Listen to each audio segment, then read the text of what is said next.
Hey everybody. Welcome to the stream. Welcome to today's magical Valentine's Day special with your host, Baby Boy Bread. You know, I dress nicely, I have all this shit ready, I'm being blinded because my wallpaper is almost pure white. There we go. So we got a few games lined up tonight. We're going to start off with the KFC Dating Simulator. With the disgustingly long title. Come on, there you go. I've not seen anything about this game, by the way. And already I'm questioning everything.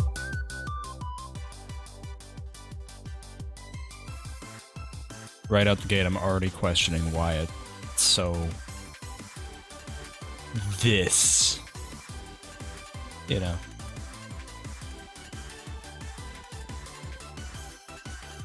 You know, I've consumed my fair share of weird food advertainment, but this is one of them.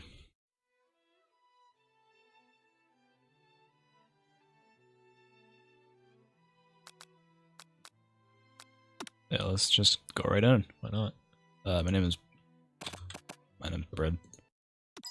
Awesome. Now, I'm not that big a fan of KFC. I much prefer Popeyes, but I also do like the occasional KFC.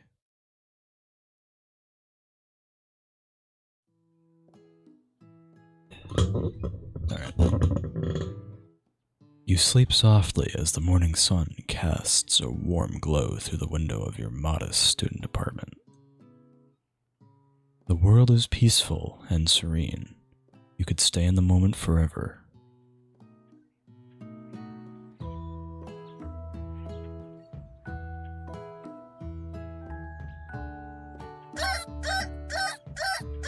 Or you could wake up now. Your first day of culinary school is no time to sleep in. Smack a clock, up and at 'em. Lying in bed, you stare at the ceiling, thinking about everything that awaits you at the prestigious University of Cooking School, Academy for Learning. Your mind begins to wander. Who will be there? What will you cook? What should you wear? Time begins to fly by, and you find your imagination getting away from you. It's here, finally, your first day of culinary school. So many dishes to prepare, so many students to meet. Your mind is swimming with possibilities when you realize you're running late. You grab a biscuit and burst out the door in a hurry. Delicious. Just what you need to wake up those taste buds. Yikes, you're in such a hurry. In fact, you forgot to put on... Yikes, you're in such a hurry, in fact, that you forgot to put on any deodorant before running out of the door. You're sweating buckets as you rush to arrive on time. Uh-oh. Standing in the quad, you gaze upon the magnificent University of Cooking School, Academy for Learning.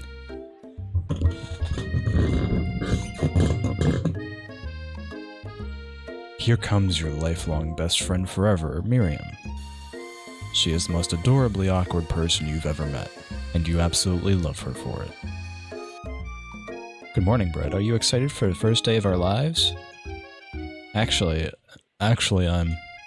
Because I sure am. Excited, a little nervous. Okay, a lot nervous. It's just that this morning I made breakfast for myself, but, well, when I ate it, I couldn't taste any love in the food. What if I'm no good? What if I fail? Classic Miriam. Raised by MasterChef parents, she's always held herself to a very high standard. Ever since we were little babies playing together and you rescued me from that quicksand box, it's been clear to me that you're the most loving, caring person I know. You're gonna do great. But with the University of Cooking School Academy for Learning's famous 3-day-only semesters, I'm afraid of being left behind and never catching up. A sweet girl, Miriam has always had a flair for the dramatic. This summer, she got so nervous about her first kiss that she chipped a tooth practicing on a mannequin. Should you pep talk her, or change the subject to give her some relief? Pep talk her. Remember last month when we saw that fortune teller and had our tarot cards read? The lady with the mask who gave me nightmares? I've been trying to forget. I know she looked spooky, but she was so sweet. And you told her that you were destined for, and she told you that you were destined for great things. Remember that card with the fancy-looking tower? And that other card featuring the handsome fellow in the red suit? Hello, happy Valentine's Day, bread boy. I hope you're having a good day. My day has been exactly like every other day. A little monotonous and waiting for streaming. I've been waiting for so long to meet a handsome fellow I could call my own. And I'm sure you will soon. In no time we will be graduating, and you'll be delighting the world with your heartfelt cooking in no time at all. As you talk Miriam up, you can feel her nerves begin to ease. You know what, maybe everything will be okay after all, and if not, at least I have these killer bangs. No, I'm not trying to be mean. I'm not trying to throw shade at anyone that has those kinds of bangs. But good lord, they look so fucking tacky. As someone who literally has none. I just don't look with bangs. I don't look good with bangs. I look better with my long hair. And a toque. Can you believe I cut them myself? Oh yeah, I can absolutely believe that you cut them yourself. You can definitely believe it. Oh wow, this game is... oh my god, this game is just like me. I cannot believe it. Before you can get another word out, you're rudely interrupted when someone smacks your books and custom-engraved measuring spoons out of your hands and onto the ground. Hey. It's Ashley, your arch rival. She's totally evil, but you can't help but be filled with jealousy. And she gets anything she wants, and she knows it. Hello, Ashley? Oh, I didn't see you there, chicken shins. You leave Bread's shins alone, they're perfectly normal shins. Ugh, you can't stand Ashley. Even her name is annoying. You know for a fact that it's actually Ashley, but she had to add extra letters to make herself feel better than everyone. If anyone here knows what perfect shins look like, it's us. We're not gonna let you, or your really weird insults, get to us. Across the quad, you see Ashley's best friend, Van the Man. He stops to look at his own reflection in the mirror. His pants are so tight you can see him casually working out his glutes while he styles his hair. No lie, they're rockin' glutes. Ahem, Van. You rang. You've never been sure what their arrangement is, but as long as you've known them, Ashley and Van have been as close as you and Miriam, but substantially more devious. Dear fucking Christ, this game. I can't believe a University of Cooking School Academy for Learning would ever allow people like you to attend as students. I know, right? You think they just hand us our diplomas now? Or maybe hire us as professors. You amateurs could learn a lot from us. I'm not gonna stick to those voices. With the first day of school about to start, there's just not time to properly tell these two off. So you resist the urge. Let's go, Miriam. See you later, losers. As you approach the door, you see a goofy-looking kid pushing hard against the window directly next to it. Awesome. This guy's gonna fucking suck ass. Oopsie. I took a broken. You reach forward and easily pull the door open. That should do the trick. Hello. I think you mean thank you. My name is Pop. I was named after my Pop. He is old. Could someone like this also be a student at the school? He must be one heck of a chef. Also, his name tag clearly says Bob, but I guess he's reading it upside down. Hi, Pop. I'm Bread. So, are you gonna make me hold this door all day?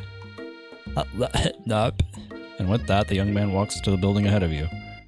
Oh, I'm not gonna lie, I want to punch his fucking face. And that just means he's kind of cute. Okay, I think it's just you. You both shrug your shoulders before following him into the building. You stand at the edge of the room, unsure where to sit. Other students wander in and keep themselves busy, chit-chatting. Comparatively to keeping themselves busy by shit-chat. Excuse me, who the fuck is that? I'm sorry, you guys can't see it because my dumpy-ass face is covering it, but Whomst is this man's? Whomst is he? No, grab me. There you go. Whomst is this man? I want to know.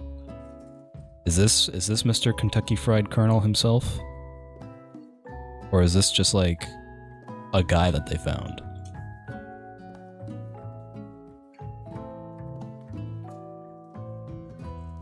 Either way, I am concerned. You stand at the edge of the room, unsure where to sit. Other students wander in and keep themselves shit-shitting. A scruffy-looking pooch takes his place at the podium in front of the class. Adorable. Now, quiet down, everyone. Who is this unreasonably cute pup and why is he in our culinary class? You must be Sprinkles, head instructor and CEO of UCSAL. Please, call me Professor Dog. I may be cute and little and fluffy, but I still demand respect. Woof. What? A cute dog is our professor? This is the best school ever. I guess only a dog's nose is capable of picking up all the nuances of fine dining. Remember guys, this is about KFC. Fine dining. KFC. Fine dining. KFC.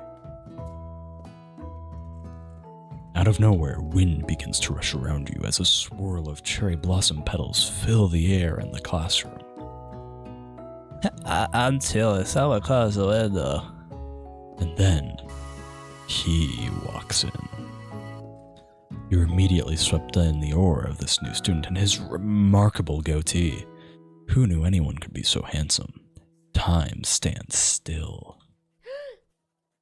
It's him, If it isn't my favorite student, Harland... Colonel Sanders interrupts Sprinkles. Sorry, Professor Dog, before he can finish his sentence. Please, call me Colonel.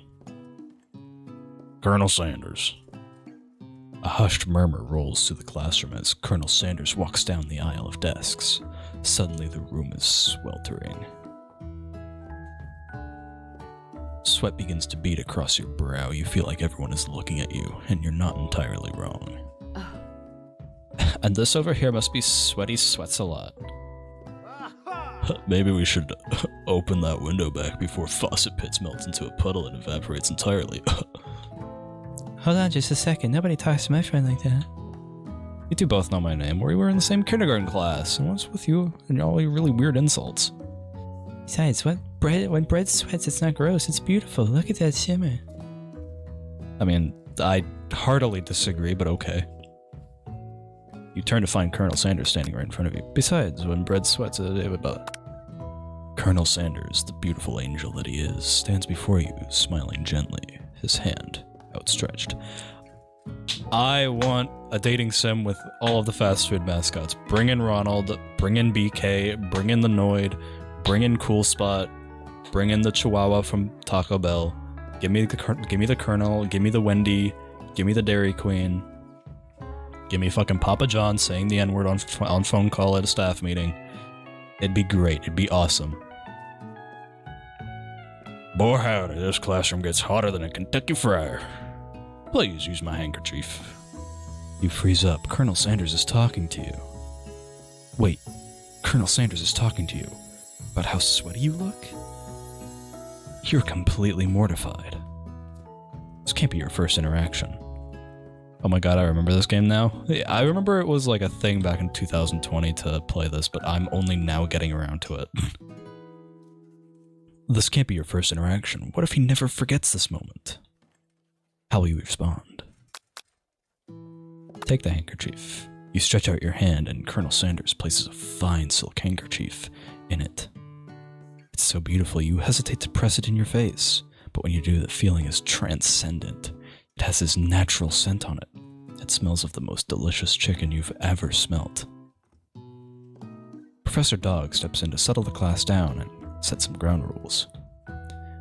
Welcome to University of Cooking School Academy for Learning, the greatest culinary academy in the world. The birthplace of culinary legends past, present, and future.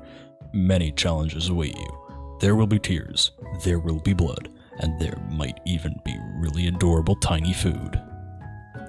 And when all is said and done, there will be a battle. You will lift your sporks and compete in the broom cooking arena. Just then, another student enters the classroom and interrupts the professor's rousing speech. Hi guys, sorry I'm late. I hope everyone has had a good summer. I really miss... Quiet. Late to class is bad enough, but interrupting my monologue? You're on the fast track out of here, young man. Are you sure you're even in the right place? Don't you recognize me? This is my third year in this school with you as my teacher. Everyone stares at him blankly. Does no one remember me? You're expelled if you utter one more word before I finish. Let that be a lesson to you students, that tardiness is unacceptable. Even Clank made it here on time, rolling halfway across town on his tiny wheels. You turn to see the student Sprinkles is referencing, who appears to be some sort of industrial kitchen appliance. Oh my god, Clank is so cute, guys. Guys, Clank is so adorable. I love Clank. The class bursts into laughter. Oh, Clank, you rascal. Sprinkles walks in the classroom as everyone stands in silent obedience. When he gets to you, he lifts his nose into the air and takes a deep sniff. Your diet is lacking. Based on what I'm picking up here, you definitely need a multivitamin. You should be taking better care of yourself. Oh my god, guys, get us all. You've never had a talking dog as a teacher before, but Sprinkle's reputation for being smart but tough is well known. You decide to try and butter him up by giving him a treat from your pocket, but what kind? Beef treat. You reach beneath your apron and return with a small bit of beef jerky in your hand. Sprinkles' eyes go wide as he locks onto it. Beef? Are you trying to give me a heart attack? I would never eat that. You clearly do not belong here. Please remove your apron and then remove yourself from this class and this school. Awesome. We did it, guys. Game over. It seems you've reached the end of the line, Chef. The proverbial game over. Let's try again. This is gonna kill my throat. Oh, what? I gotta do all this fucking again? Alright, let's just skip it.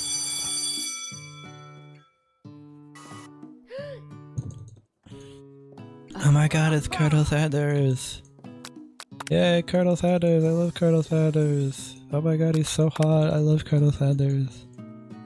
I love his mustache and I love his beard and I like this guy even though he looks generic AF. Clank, my waifu. Chimkin snack. You reach beneath your apron and return with a chicken snack in your hand.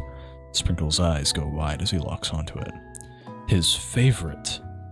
Well, well, well, I think there might be some competition for new star student. The furry professor immediately devours the snack, leaving your hand slick with a coating of warm doggy drool. You see the other students eyeing you jealously, but pay no mind to them.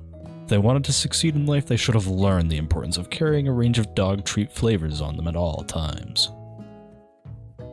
Settle down, young chefs. Take your seats and prepare to have your minds open to the amazing possibilities of culinary creation.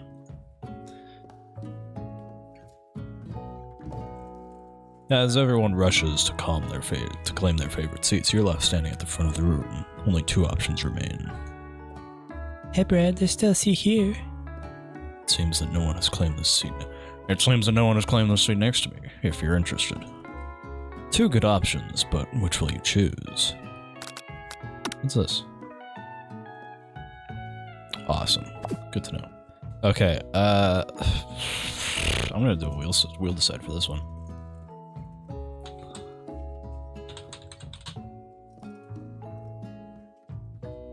Because IDK what the F to pick. So just give me a second to set this up.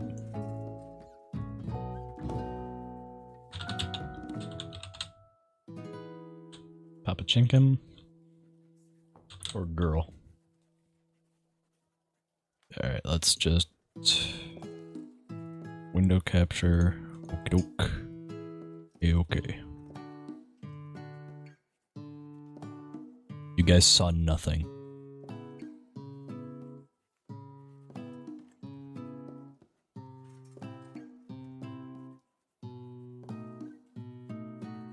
Then we'll bring this up every time we need to.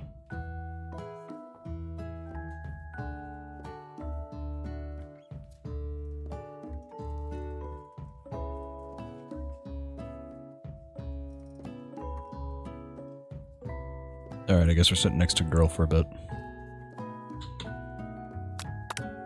You moved to take your seat by Miriam. I'm so glad to have you here. You want me to support me through this class? Of course, you're my best friend. Who else would I sit by? Colonel Sanders. He has such a magnetic personality. And there's a seat open right next to him. If you had sat there, you might have gotten to know him a little better. I'll never sacrifice our friendship. Besides, I'm sure I'll get the chance to talk to him later in the semester. I got 3 whole days. That's like a lifetime. So you say, but now that Miriam has mentioned it, that Colonel Sanders is just so darn dreamy.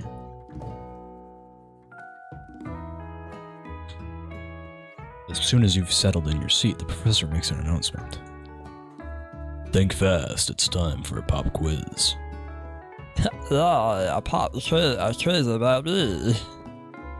This is incredibly important and surprisingly short quiz will tell me if you are ready for life at culinary school. Keep your knives sharp and your focus sharper. Here comes question 1. If train A is traveling to point B and train B is traveling to point A, how important is it to wash your hands before cooking? Extremely. That's right. Forest is to tree as chicken is to feather? That's right. What is the most effective eating utensil ever created? Comically oversized fork, a meat tenderizer, or spork? Comically oversized. Ah, no! What food is best for a broken heart? A pancake that looks like silly face. What do you mean that's wrong? Is Sprinkles a good boy? He's the best boy. Your total score is 3 out of 5. It's no perfect score, but at least it's not a complete and utter embarrassment. You catch Colonel Sanders eyeballing your answers. His reaction is hard to read. May I have your attention, students? I have an important announcement to make. Time for lunch. Wow, the cafeteria is as nice as any restaurant you've ever eaten at. It makes sense that a school dedicated to cooking would also be serious about eating. A delicious fragrance wafts through the room and tickles the end of your nose. Your mouth waters. Do you smell that? That must be our lunch. It smells crazy good. Everyone, can I have your attention? About lunch. No, I just wanted to apologize for my tardiness. You see, Howdy, folks. I'd like to make an announcement. Hey, It's about lunch. Everyone cheers. But Shh. Lunch. She said shh. In honor of the new semester, I've prepared something special to share with everyone for lunch. That must be the smell I smelled. Indeed, that smell. You hold your breath, waiting to see what food this mysterious student has created. You've heard that he's very talented. Were the rumors true? Is this? Colonel Sanders lifts a large bucket above his head. Its contents glimmer in the light. Piled high are huge pieces of chicken, breaded and fried to a crispy golden finish. The aroma envelopes you, and you begin to feel warm and safe. Speaking of food, excuse me, I got a toaster oven recently, and so now it came with a recipe for buffalo chicken wings, and I desperately want to try it because those sound really fucking tasty. I've had buffalo chicken wings before, it's just that I want, toaster oven ones. Anyways, back to the game. Colonel Sanders has filled a bucket with chicken? What a novel concept. I want chicken now? Yeah, I want chicken too. I'm gonna have soup later. I love soup. Here's a fun fact for people to put on my Wikitubia page if I ever get one. I fucking love soup.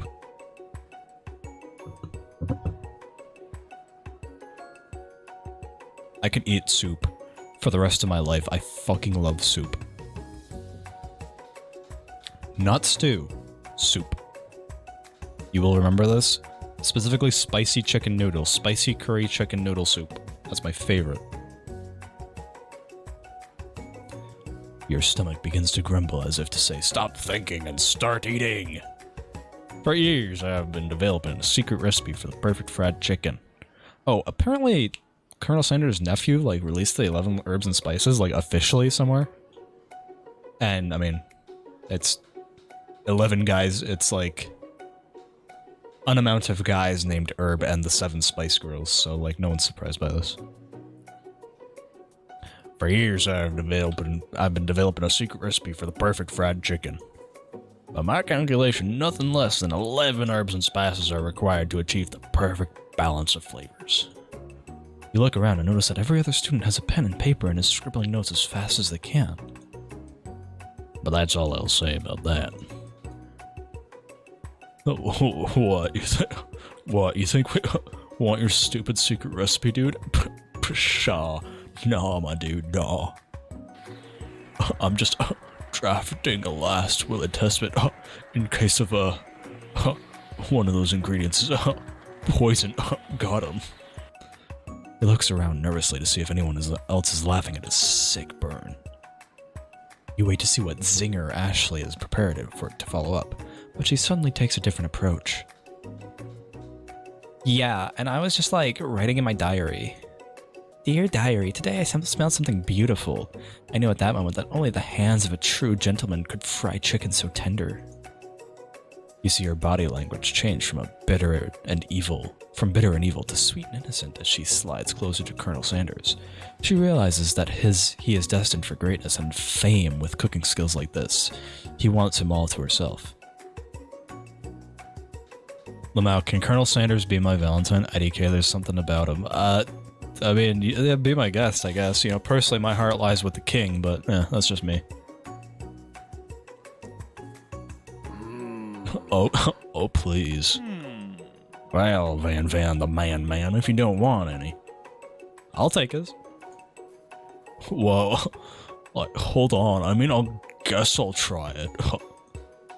He takes one bite and his eyes grow wide. He starts contorting his face as he tries to hold in his pure exhilaration and act unimpressed.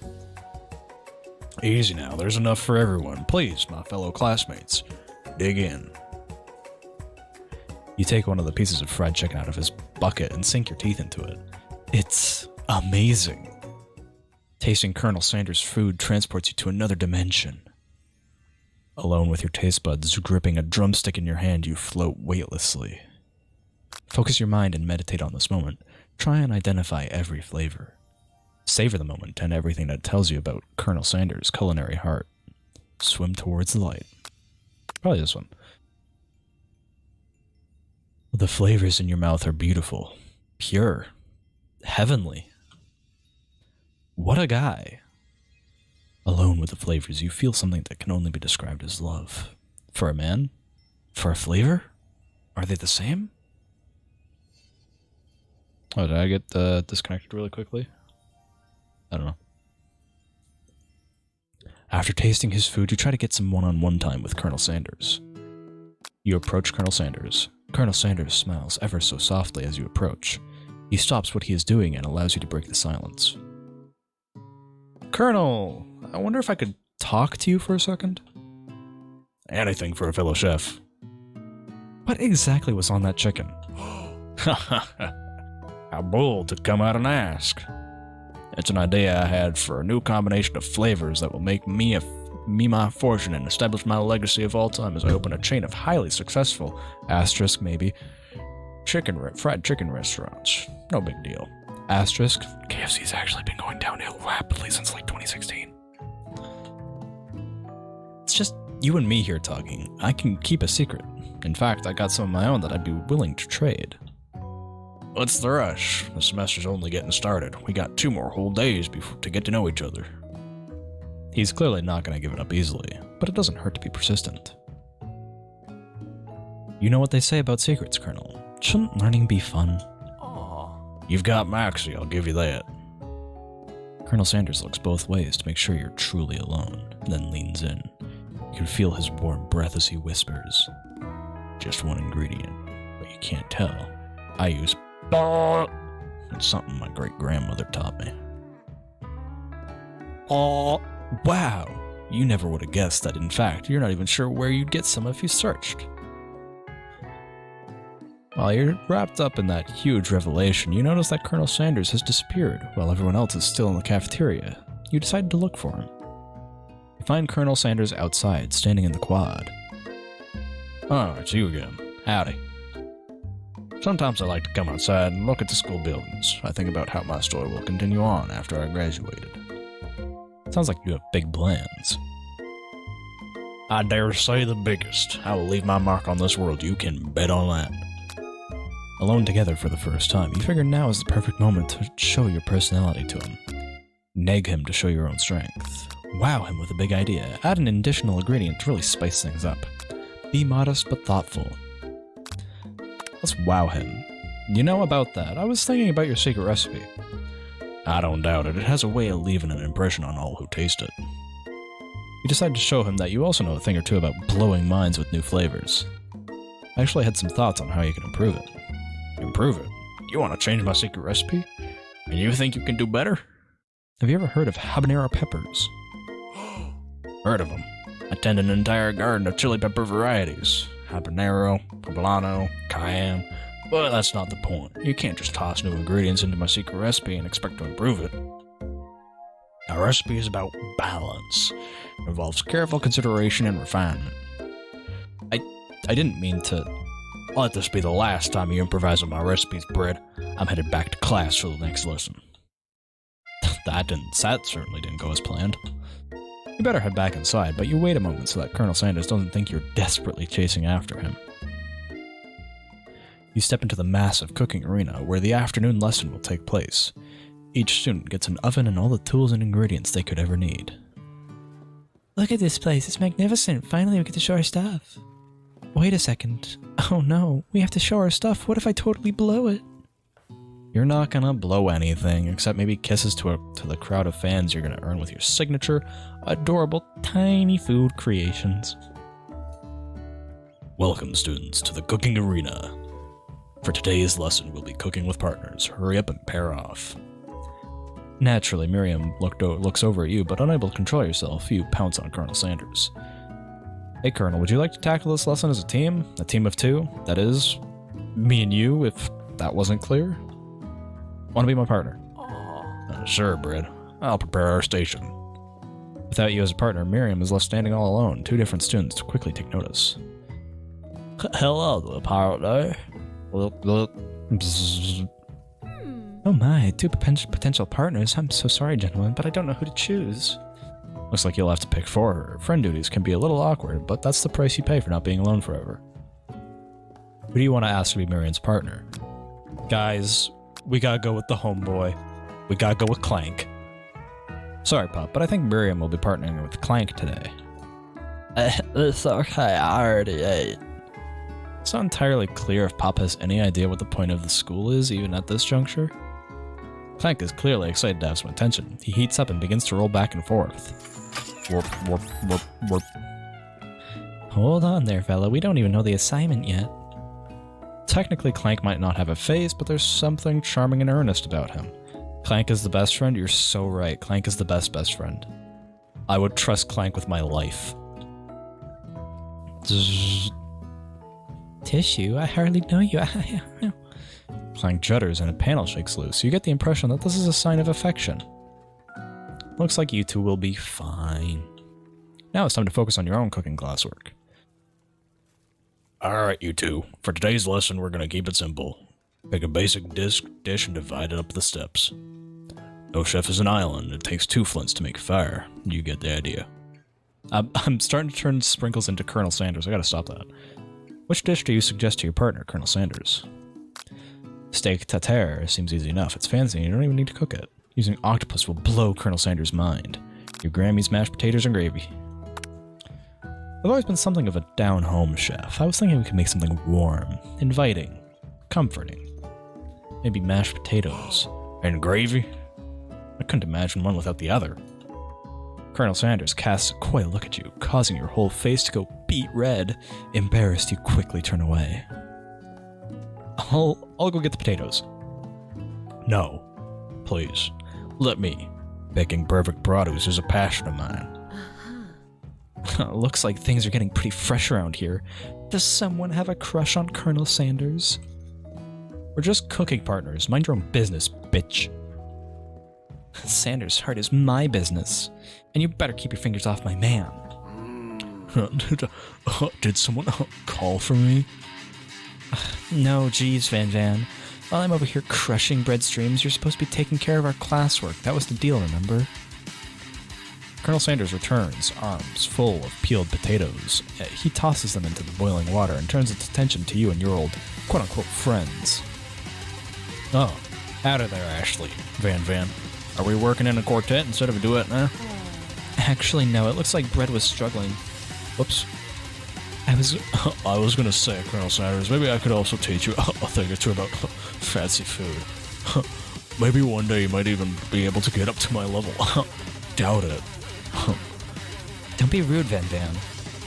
Personally, I have no doubts whatsoever about Colonel Sanders' ability to concoct creations worthy of admiration. After all, your fried chicken was quite spectacular.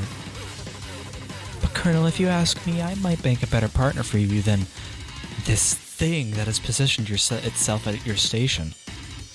Don't you feel deep down that we cast complementary shadows, that we fit together like a thigh and a drumstick? It just makes sense. Nothing about this makes any sense, but one thing is clear, she's coming for Colonel if you don't watch out. Ashley is really going at you hard. You need to ask for some backup here before things get ugly.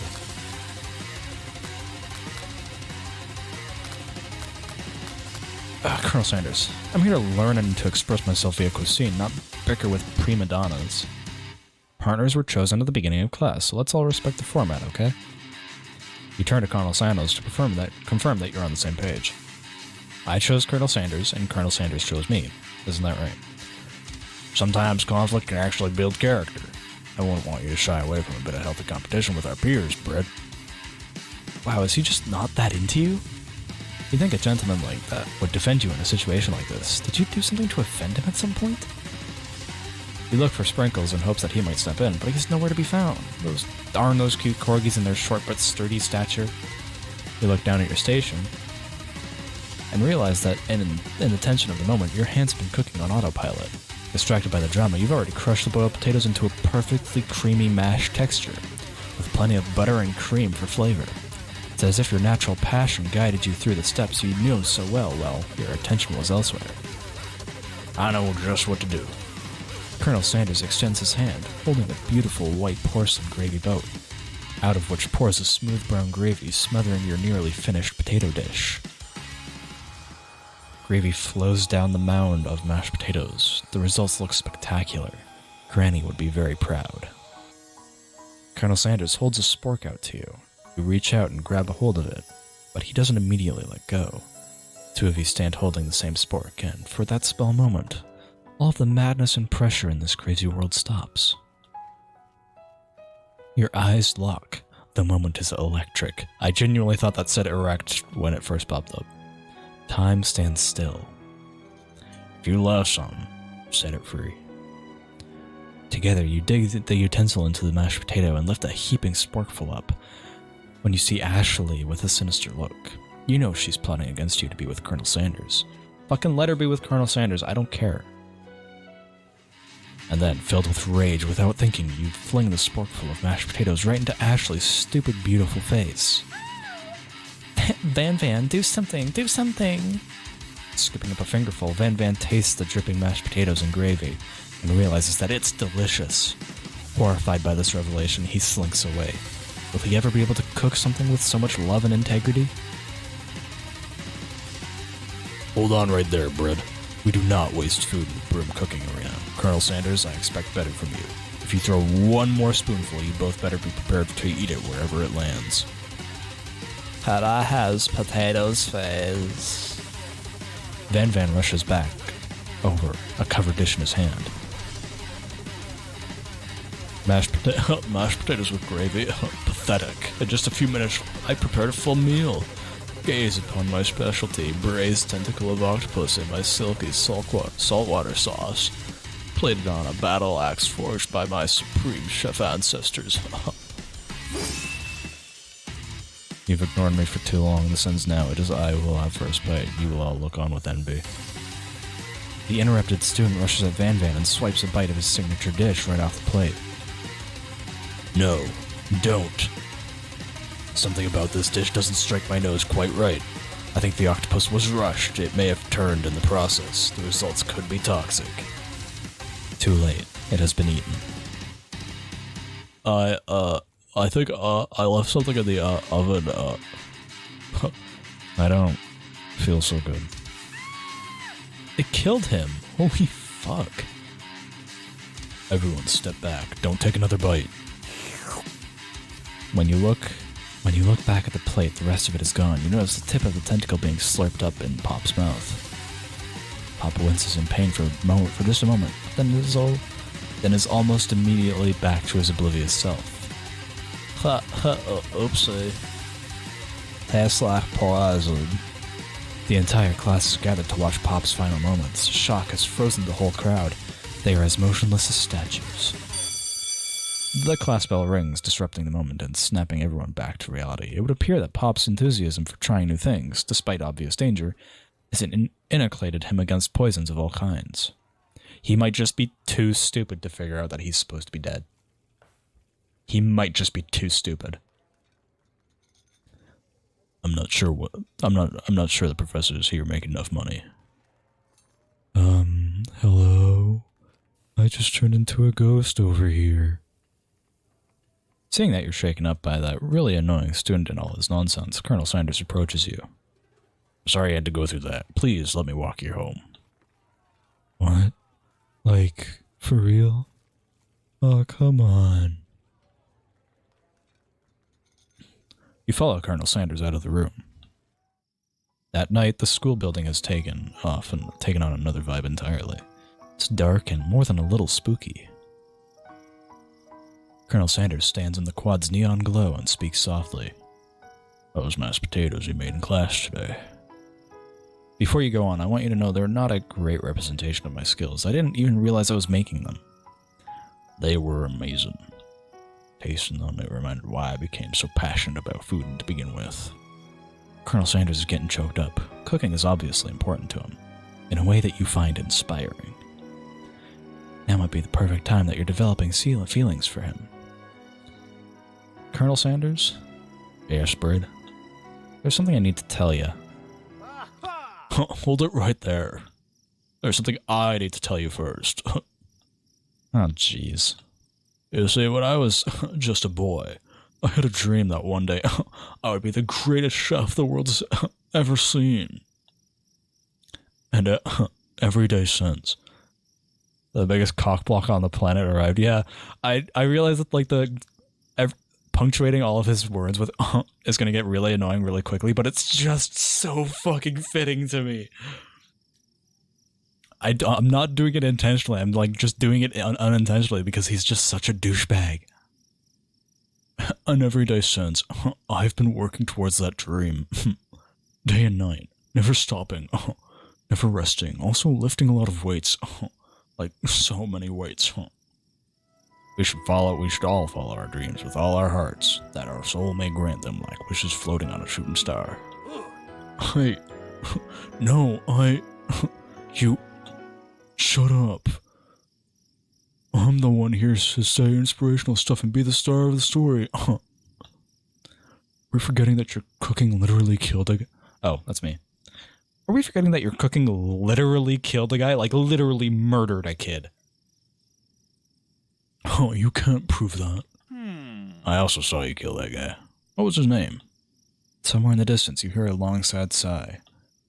Oh, forget him. We're talking about me. Me. I'm the hero. The Spork monster is here to fight the hero. I think I've left the fridge door open. Later, nerds. We will not let harm come to another student except for that ghost kid. I kind of dropped the ball on that one. Be afraid, be very afraid of me. Because I'm a monster, see? Is he rhyming on purpose, or is that just a coincidence? But before you can discuss syntax any further, it's a turn-based fight sequence. What will you do? Final Fantasy. I will defend. You decide to defend.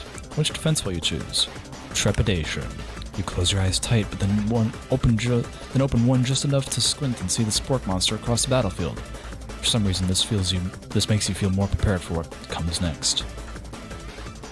Spork monster goes on the attack. They spit hot gravy at you. You take 1 damage. Fat lot of good that defense did. You decide to go on the attack. Chow down does 2 damage. The fire in your belly made you stronger. Spork monster is really feeling threatened by your attack. Spork monster focuses their mashed mind and draws in energy from Mother Earth itself. They grow larger and more intimidating. How do you respond? You decide to go in on the attack. Which attack will you use? Cook with Love. Cook with Love does 1 damage. Spork monster is no quitter. Buffed up and ready to rumble, they go on the attack once again. Spork monster uses Utilitensile. You take 2 damage from the attack. If you take much more damage, you're not going to survive the battle. You decide to defend. Which defense will you use? Buff up. No one can control this much buffness. You start to feel bloated and, quite frankly, a little gassy. You better attack sooner. You're likely to explode. You decide to go on the attack. Chow down does 2 damage. A powerful blow. Spork monster is oozing cheese sauce onto the lawn of the quad. I wonder who's gonna have to clean that mess up. Feeling vulnerable, Spork monster prepares for its ultimate attack, Rounded Edge. Vile villain, your reign of terror stops here. Colonel Sanders summons the energy of 1,000 chickens. Pot Pie Power Pinch. Pot Pie Power Pinch does 10 damage. Spork monster is defeated. You saved me. An injured Spork monster spews steam into the night. Forget mercy. Finish this beast. No student will ever walk the quad in fear again. This monster messed with the wrong chef. Be ready to your final attack. You'll never survive my student debt loan destruction. It does 10 damage, yeah. Spork monster is completely vaporized. Colonel Sanders looks on in awe. You continue to surprise me, Bread. The defeated monster left behind a special item. It appears at first to be a cookbook, but on closer inspection it's so much more. It's a book of magic spells with a golden chicken on the cover. You open the cover and find a library card tucked inside. The last name to have signed it out is Borko. Borko. That name sounds strangely familiar. Your blood is pumping as you stand in the quiet of the night, holding the mysterious book in your hands.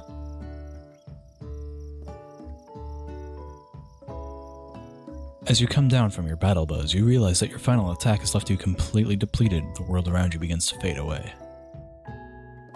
Without any energy to keep your eyes open, darkness overtakes you. The image of Colonel Sanders flashes before your eyes as you fall asleep. He must have helped you get home. In your tired state, you don't know if you could have made it without him.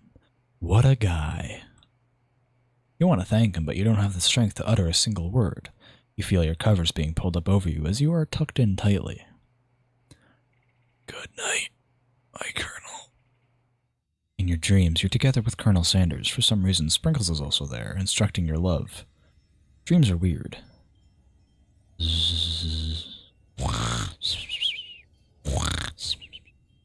You awake on day 2, attempting to process the wild visions you had. Were they memories? Or premonitions? And there was that secret ingredient that Colonel Sanders went ahead and told you outright. Not much of a secret, huh? It's probably just because he already trusts you so much. Sure, that makes sense. We'll go with that. You meet up with your bestie in front of school. Before you can tell her about the encounter with the Spork monster, she launches into a story of her own. Okay, now I know this might sound a little strange, but I think I might be, I think I might like Clank. Like him? Like? I know it sounds like it's moving too fast, but there's something about him. I like him, like him. We got to talking after class, and he's actually a totally sweet guy. Not only that, but he's really smart. He told me all kinds of stories about Colonel Sanders. Did you know that Colonel Sanders was the most popular kid in his high school? No, but that does make complete sense. But he was so popular that he was voted prom king to school he didn't even go to, and it was also the convertible that he himself rode in the front at the front of the homecoming parade. I'm thinking maybe something got lost in the pressure cooker language translation there. Either way, maybe it'd be best if you took it slowly with the new boy. Like I am with Colonel Sanders. You and Colonel Sanders, the coolest guy in school, the most famous student to ever attend University of Cookie School Academy for Learning? You're a thing now? We definitely connected yesterday. Sure you did. You're great, why wouldn't he be into you, I guess? Laughing at the implication that you and Colonel Sanders might be a thing is definitely not cool. You are great. You have an idea of how to prove that your love is real. If he's not into me, why did he tell me? Oh, that's me. Well, if he's not into me, why did he tell me one of his secret ingredients? Your bestie's eyes light up. A secret ingredient? Yeah, I just said that. A secret ingredient? Is there a dramatic echo in here? Miriam checks to make sure you're alone before continuing. So this summer, while I was on vacation with my family, a lovely man approached me in a botanical garden where I was wandering. This can't be good. He told me all about his passion for spices, secret spices. Man even gave me some to show me what he meant. He said it was a powder created from a super duper rare dried flower petals, and that if I did him a big favor, I could have some of my own. Please, Miriam, don't tell me. So I filled my suitcase with them and brought them home. He was so nice, he even met me at the gate when I arrived. Later, when I cooked with them, a very strange feeling came over me. The flavor was unlike anything I'd ever tasted. I think you're being very liberal with the meaning of spices here. Whatever. Anyhow, we both share an interest in cooking, so we've stayed in touch, like pen pals. I bet he would love to know more about new spices. Well, I'm definitely not supposed to share Colonel Sanders' secret recipe. Besides, I only know the one ingredient, so I doubt it'd be much use to anyone. Please, please, please, it would mean the world to me. No one has to know it came from you or from Colonel Sanders. What do you think? Should you protect Colonel Sanders' secret or share it with your bestie? Make up a fake ingredient. You quickly think of a fake ingredient name. I don't know, how about... It was Eye of Newt. I know it sounds like some kind of witch's potion, but what can you do? Eye of Newt, wow. Her eyes light up imagining such a thing, and you figure that you've satisfied her curiosity and she'll move on. However, she immediately turns around and does the thumb typing on her phone that you can't quite see. That's probably not good. Before you can ask her to confirm that she was definitely not texting secrets to other people, you're interrupted. A wind rushes in. Cherry blossoms fill the air. It's Colonel Sanders. He's arriving at school on a horse? Stand back and admire his majestic glory. Colonel Sanders' horse is truly a thing of beauty. Without ever acknowledging that he's being watched, he does a short horse dance before dismounting with a flourish. He then slaps the beautiful creature gently on its rear, sending it running free into the countryside. You're so struck by the sight of him that you lose the ability to speak coherently. I didn't realize anyone was watching. Don't worry, he knows his way home. You attempt to compliment Colonel Sanders, but the words don't come out quite exactly right. What a horseful beaut you have. What a horseful beaut you have. Dang it, that's just what I said. Being a good friend, Miriam attempts to cover for you. Oh, Bridges gets really nervous around people they like. What? That's definitely not helping. They got food poisoning and were up all night. It was gruesome, you should have seen it. She gives you a wink and a smile, as if to say, situation handled. Can't blame a girl for trying. And with that, Colonel Sanders disappears into the school, leaving you and Miriam to follow. When you enter the classroom, you see your two rivals, Ashley and Van Van, are doing something bad. By the way they're hiding, you know it must be really bad. Like, counterfeiting recipes bad, experimenting with restricted ingredients bad, summoning a demon bad? You try to get a peek over Van Van's hulking shoulder, but he sees you coming. Whoa there, little one. I'm not sure you're ready to handle this. Why don't you make like a bee and mind your own wax, honey? Tell them to stop acting immature, act like you're not interested in, but really try and get a close look. You immediately dress the rivals down for their immature behavior. Culinary school is to be respected. This kind of nonsense is a waste of everyone's time. Now you've upset them. Oh, you're the emperor of cooking, are you? You make the rules? I'm not sure you'd know a good meal if I ate you. Being the best chef in the world takes more than just culinary skills. It takes creativity. It takes panache. And it doesn't hurt to use a little evil. Finally got a look at what they were hiding and you instantly recognize it. It's a book, just like the one you found after your encounter with the spork monster. That's the same book I found last night in the quad. Ashley immediately elbows Van, who hides the book behind his back. I don't know what you're talking about. That book is a family heirloom and its contents are a secret. You know, so they haven't been studying the book. They got pop pinned to the wall and they're tossing potato skins at him as he tries to catch them in his mouth. Plague. Before you can dig in any further, you're interrupted by the arrival of more students. It's almost time for class. Beep beep.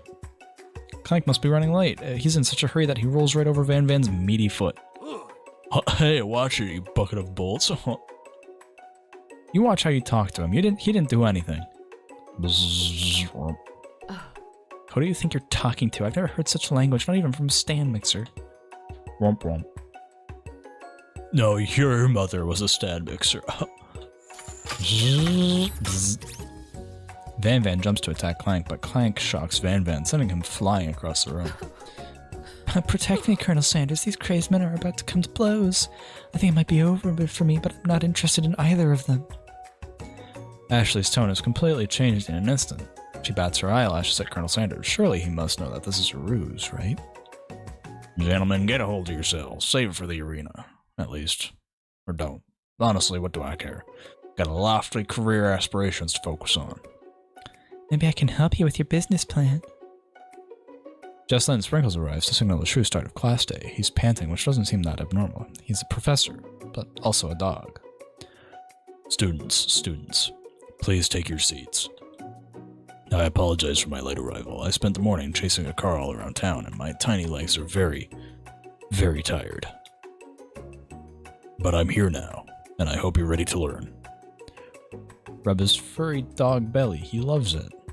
After he catches his breath, Sprinkles regains control of the classroom. Without further ado, we'll review the global history of my favorite fowl, the chicken. You want to pay attention to the lesson. Truly, you do. Which was why in 1776, after signing the Declaration of Independence, it was a chicken who signed their first name. You can't help but daydream about Colonel Sanders, the man, and you miss most of the important parts. When you come to, Sprinkles is holding a tray of food in front of you. Well, Bread. Naturally, this appears to you to be a simple platter. Which item do you want to sample? A shimmering pepper. A brightly colored pepper stands out from the other items. It sparkles in a most eye-catching way, so naturally you reach out, grab it, and eat it right away. However, your body is not prepared for the heat. The pepper has triggered an intense spice hallucination. My friend, oh. This guy again? I'm here to give you an important message. Oh. You must avenge my death and fulfill your destiny. All you must do is... I was saying, to fulfill your destiny, all you must do is... Sorry, I think I still got some of the spice stuck in my throat. It's fine, I'll work through. To fulfill the prophecy, you must... You feel yourself begin to regain consciousness. Oh, man. You come to and find everyone staring at you. That pepper was the last of its kind on Earth, and now it's gone forever. You think to yourself, geez, I should pay better attention.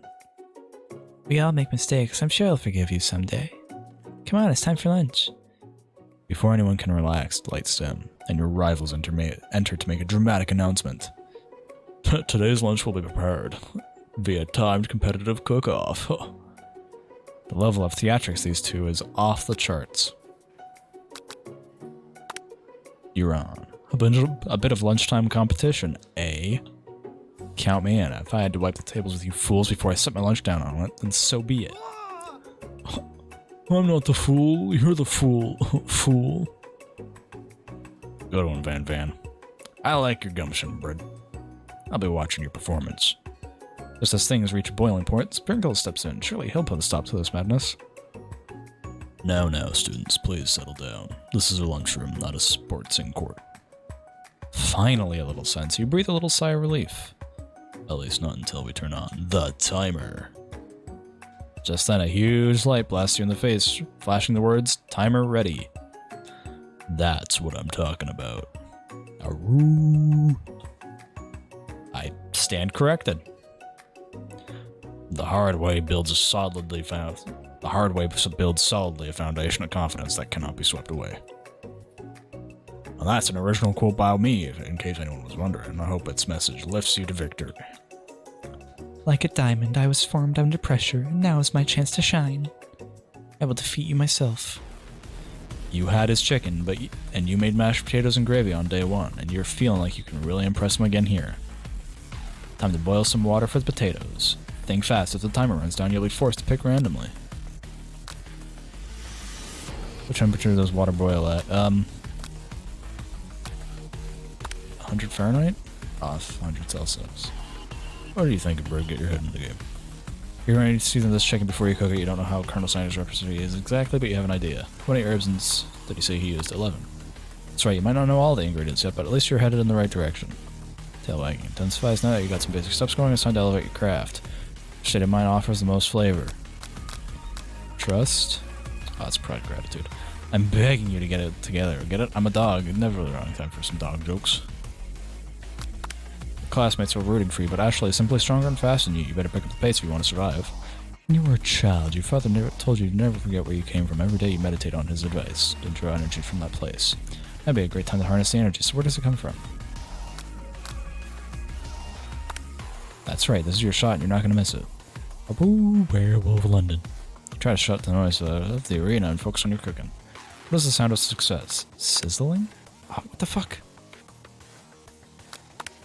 Is this the end? Ah, what? Try again. Okay. God dang, man.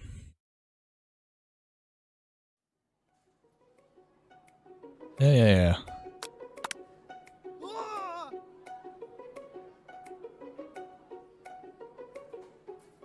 Yeah. Sound bright like a diamond.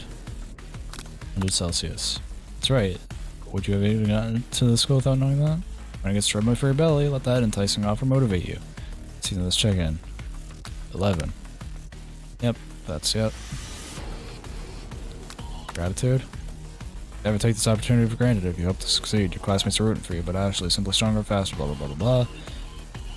Small town. Woo! What is the sound of success? Bubbling. Fuck.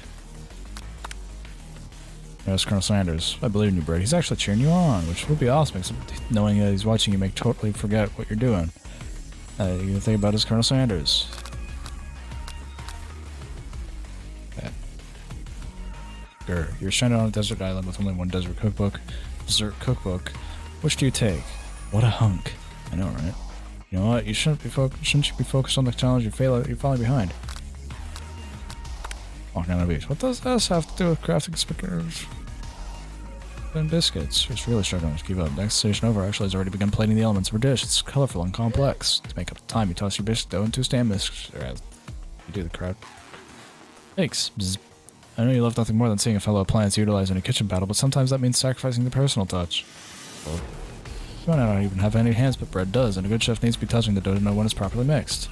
It's an easy way and a hard way. You don't get far by doing the easy way. When you hear everyone talking, you realize how serious your error was. You immediately shove your hand into the mixer and rescue your dough before it's overmixed.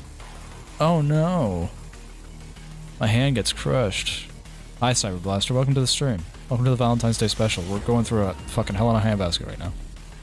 You're not fast enough and your hand gets stuck, immediately crushed by the quickly spinning beaters. There's no way you'll be able to use that hand for the rest of the match. Colonel Sanders shakes his head in shame.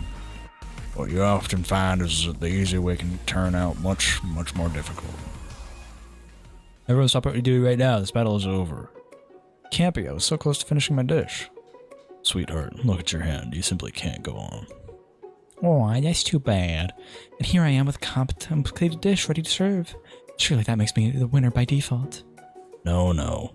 It won't be fair to compare the two on account of Bread's injury. You see Sprinkles begin to lick his doggy chops as he walks onto the dish. But I suppose you should at least tell us what you prepared. Well, because I'm the sweetest, I skipped straight to dessert. Under this white chocolate dome, you'll find a wide array of delights, taking you on a journey of flavor that tastes good and tells a story of excellence.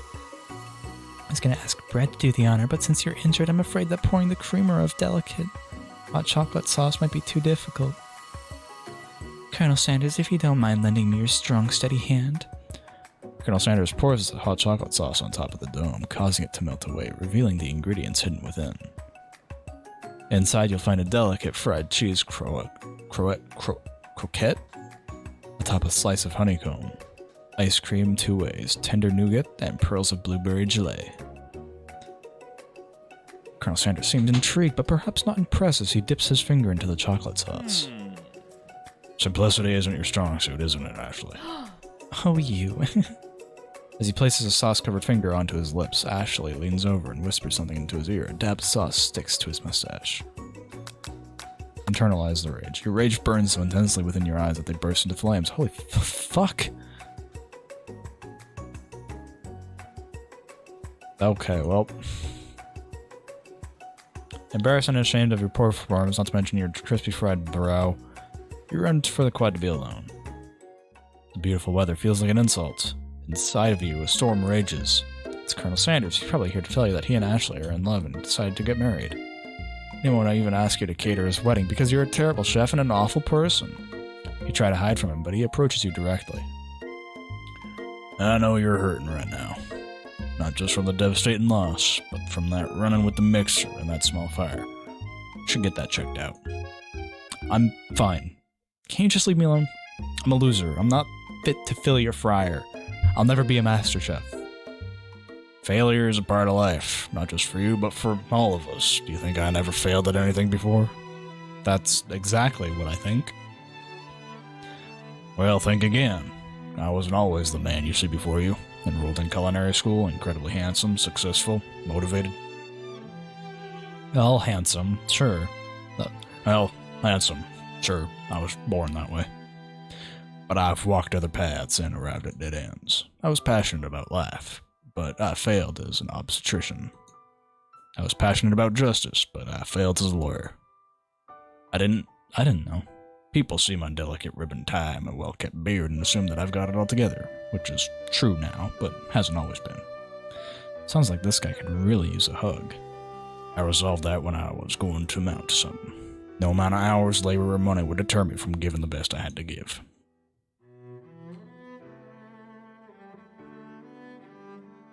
As Colonel Sanders changes focus, you can see something ignite inside him, a burning passion. One has to remember that every failure can be a stepping stone to something better. My new dream is pure. It's honest. It's something that a humble man in a crisp white suit can be proud of. I will create a new chain of chicken restaurants that will bring joy to the entire world and make up for my past misdeeds.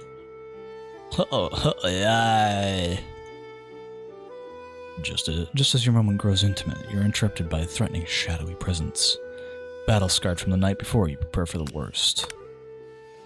Gorko, the spork monster is here to fight a hero. Is anyone else feeling a bit of deja vu? I'm sorry, Gorko, but I swear we already battled you last night. That was Borko, my twin, and I, Gorko, am here to avenge them. Are you stronger than Borko? Well, we're twins, so no, not really. We're pretty much exactly equal in every way. Why do you ask? Colonel Sanders smirks. He's already on the same page as you. It's just that we beat Borko pretty easily, so I don't think you have much of a chance. Not to mention, I feel really guilty about that. If I could take it back, I would. I think what Bert is saying is, can't we just be friends? Life's too short for making enemies. I suppose we really don't need to fight. It's just that I've got these pointy teeth and claws. All the better for enjoying tasty foods. Surely you like to eat. Don't we all? Of course I do. Inspiration strikes and you come up with a quick idea. Chomp on this. You toss a biscuit into Gorko's open mouth and he devours it in one gulp. Ah, delicious. You're much nicer than the evil students who once upon a time turned me into this creature who stands here today. I don't believe it. You were human once? Well, no, I was a chihuahua. But I was still a student at this school until one day some mean kids with a magic spell book cast a dark enchantment on me and I was forever transformed. A magic spell book. Precisely. Orko used to have a copy, but somewhere along the way I've lost it. If you find such a book, I beg of you, respect it. You're a powerful chef and shouldn't rely on such dark, evil magic. No, you should be protecting the innocent from those who would cheat them through sorcery and guile. If you need me, don't fear. I will be there. Sounds like there are some bad cooks in the kitchen of life, Bread. Together, I'm sure we can defeat them. Come back to my hideaway and we can discuss. A personal invite. You can't imagine what Colonel Sanders' home must be like, but it sounds like you're about to find out. Stepping inside Sanders' home, surrounded by his things, you start to feel a special bond with him. It looks like you live such an exciting life, Colonel Sanders. Every day can be an adventure if you approach it with the right attitude. Long ago, I made the decision to never stop searching, never stop working, never stop imagining. Have you been working on any new recipes of your own lately? I'm always excited to talk about food with another ambitious chef. Oh, there is something. It's just a side dish I've been tinkering with. Trying to find the right balance of flavors and textures. I'm not sure I've nailed it yet, but I'm close. Colonel Sanders' eyes perk up as he starts to wonder what dish he might be describing. It's meant to pair with something spicy or something crispy. Both, perhaps? Now you've got him right where you want him. Should you reveal your new creation to him or keep it a secret, just for you? You decide that you're as ready as you'll ever be to share your original cooking with Colonel Sanders. Before you can talk yourself out of it, you decide to dive in head first. You reach into your lunch bag for a special dish that you've been keeping on ice all day. I present to you my original coleslaw. The shredded cabbage dish glistens in the light of Colonel Sanders' luxe hideaway. Magnificent! Together you chow down on the creamy slaw until just a spoonful remains in the bowl.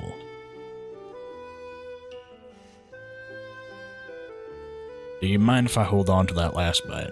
I'd like to have it around so that I can admire its taste later and think back on this moment. You could offer to make him more, but he seems like a very sentimental kind of guy. Sure, why not? Please make yourself comfortable. I'll be back in just a moment. You realize that now would be the perfect time to do some snooping. Around the room there are various items that you can look closer at. Each item seems to radiate memories and emotions.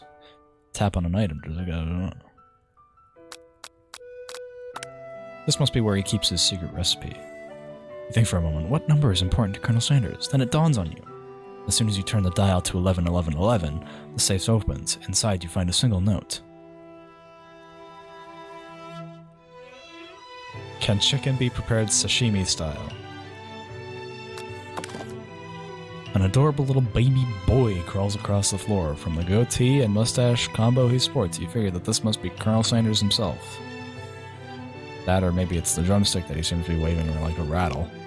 Who frames a baby picture of just themselves? Probably the same type of person who would make their own face the logo of a company they founded. Am I right? Tap on another. Yeah. The photo appears to be of Colonel Sanders, except he's an old man visiting the pyramids of Egypt. Maybe this is where he discovered one of those secret herbs and spices. Lol, baby Sanders. Yeah, get baby Yoda out of here. Let's bring in baby Sanders. You know how, like, Mr. Peanut died and then got reborn as Baby Nut? Can we do that with, like, Colonel Sanders, please? One of the framed photos shows an old man who looks a bit like Colonel Sanders standing with a friend. They hold fried chicken drumsticks and appear to be cheersing them. You look closely and see that there's a short inscription. I wonder who my friend Pete is. Tap on it. A scented candle. You pick it up and try to identify the smell. Power tool? Freshly starched collar? Piece of wood floating in a lake? Summer 69?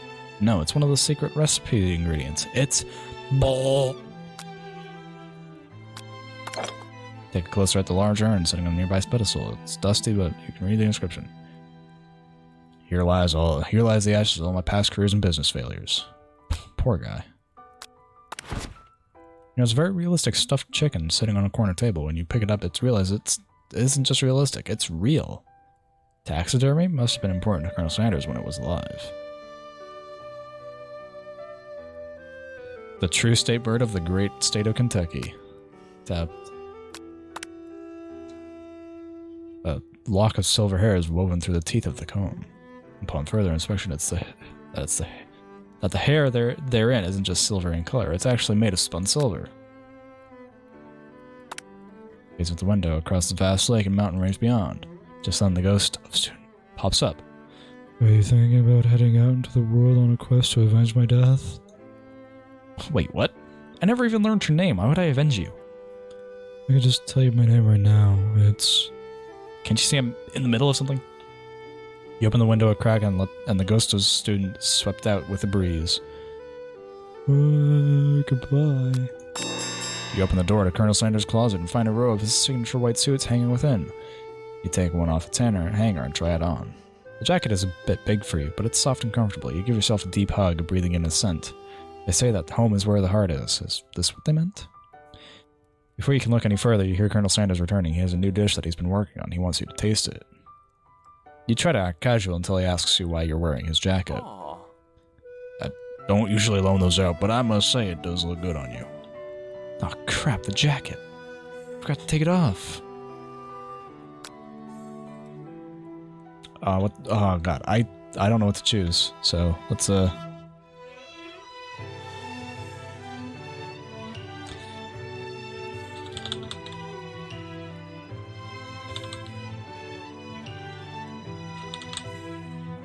All right.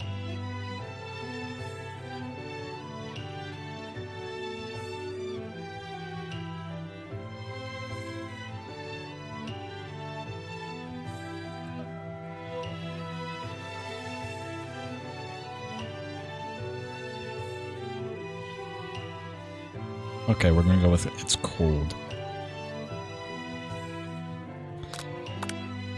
I'm so sorry, I didn't mean to intrude. I just got a little cold and thought this might warm me up. Colonel Sanders smiles and scoots close to the fireplace.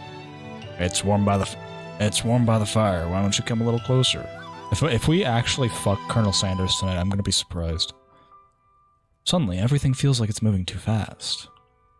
Final exams are tomorrow, and you should be thinking about what you're gonna cook. I should be home studying. Overwhelmed, you take off the jacket and run for the door. But the thought of leaving Colonel in the midst of such an emotional breakthrough gives you pause. You stop yourself. Colonel. Yes, Bread? I honestly think this may be the beginning of something wonderful. I think you're right. We should take things slow. You talk late into the night and drift off into a slumber. Dream sequence. Look at all that stuff. You awake to a beautiful morning in Colonel Sanders' hideaway.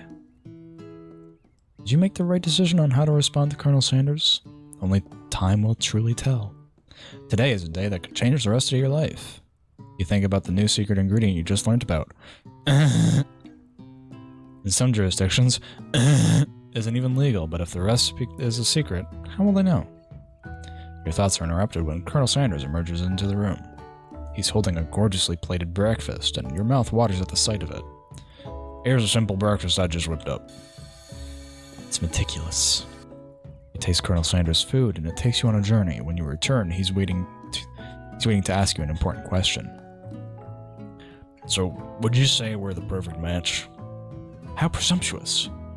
My cuisine and your taste buds, that is. Such confidence, such grace. Could he be the world's greatest gift cookery? Take him down a peg or flatter him? Let's flatter him for a bit. You know, I think we might make a great team. A single tear begins to pool in the corner of his eyes. He gazes out the window.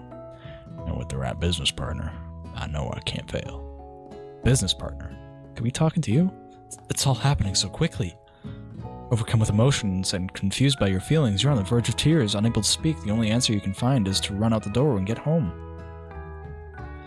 There's still one more day of school after all. The University of Cooking School Academy of Learning waits for no one. You get home to find something very surprising. Your best friend is there waiting for you. Where have you been? Because I had one heck of a night. found desperate to talk to you about it, but I couldn't find you. I got worried that something had happened to you. It's okay, I was just... Now that it turns out you're fine, I guess I can finally get you up to speed on the saga of Miriam. Sure, but... You'll not believe what happened to me after school yesterday. I went on a date. I think I could believe that. Since I'd been partnered up with Clank, he asked me to go out with him. Of course, I hoped you'd better keep your dials turned to polite and be respectful. I'm not that kind of girl. But he was just interested in spending some one-on-one time together and getting to know me. So I said, yeah, sure, I can get to know the little metallic guy. So long story short, he took me skydiving with his friends, but things really spiraled out of control. Did you just say skydiving? As if that's a typical first date to go on with a talking pressure cooker? And now I'm not really sure where we stand. You don't give Miriam the time to tell her whole story, however, bellowing up the details of your own night is just too much to bear. And I went on a date too, back to Colonel Sanders' house, where I spent the night with him. You what? Nothing happened, just the emotional connection. But the emotional connection... Wowzers. Together with your bestie, you feel like you can do anything. When you arrive at school, you encounter the rivals in the quad. You can tell from a distance they're picking on Pop, though he himself might not quite grasp that fact, because, you know, he's Pop. This really sounds delicious. Oh, it's great. I'll order you up one right away. I'll have my swirly with sprinkles, please. Sprinkles with a dog on a treat. You can get your swirly dip too. Why don't you pick on someone your own size? Because I'm literally the biggest person at this school. There is that horse that Colonel Sanders rides to school, but who would dare pick on such a gentle and beautiful creature? You've got some nerve, Brett, suggesting I pick on a defenseless horse. Now you're twisting my words. I won't have it. You clench your fist, but the injury from yesterday's mixer accident makes you wince with pain. It doesn't look like you can go on cooking like that. May as well just give up. I'll never give up. Ever. Colonel Sanders arrives just as it appears the things are close to boiling over. A naturally intuitive person, he senses that something has been going on. Is everyone excited for the final day of school? Brett, how's that hand feeling? I'm sure you'll be back in fighting form by this afternoon. Aren't you concerned about my hands, Colonel? Yesterday I almost broke a nail winning so hard. Technically, I don't believe a winner was decided, but your presentation was quite impressive. What is he doing complimenting her? But what about the flavor of my delicate, warm, gooey chocolate sauce? It was clear that you're passionate about how your food is received. That's a lot of words to say. It was bland. Excuse me, Brett, I am more than capable enough to speak for myself. Maybe you could tell me more of your thoughts as we walk to class, Colonel. I'm always interested in discussing the fine art of fine foods. See you inside, Brett. Annoyed by Colonel Sanders' inability to see Ashley for who you know she is, you walk across the quad to get some distance. In an attempt to distract yourself from how slighted you feel by that interaction with Ashley, you take out the spellbook and you recovered yesterday and start flipping through the pages. Whoa, that's the book? It looks like bad news. It's just something I found lying around. It won't appear to be some sort of grimoire. But I really don't believe in that magic stuff. A grimoire? Like a book of spells? I don't know. Who would spend that much time decorating a magic book if it wasn't really powerful? And I can think of one surefire way to find out. You open a page covered with arcane warnings. Cast only in case of extreme emergency. It says around the edges of the page.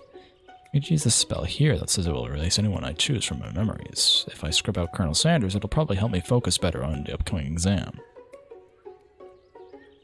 That is way drastic. Couldn't you do something else, like anything else not rooted in dark magic? Maybe tie a string around your finger? Okay, fine, it is drastic, but desperate times call for desperate measures. You've got a memory erasing spell sitting right in front of you, and you're got a pretty good excuse to try it out. Oh, guys. Oh, fuck, should we do it?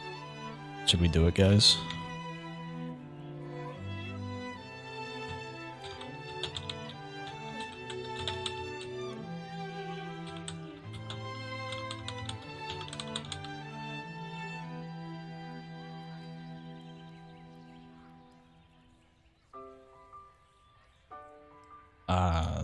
Fuck.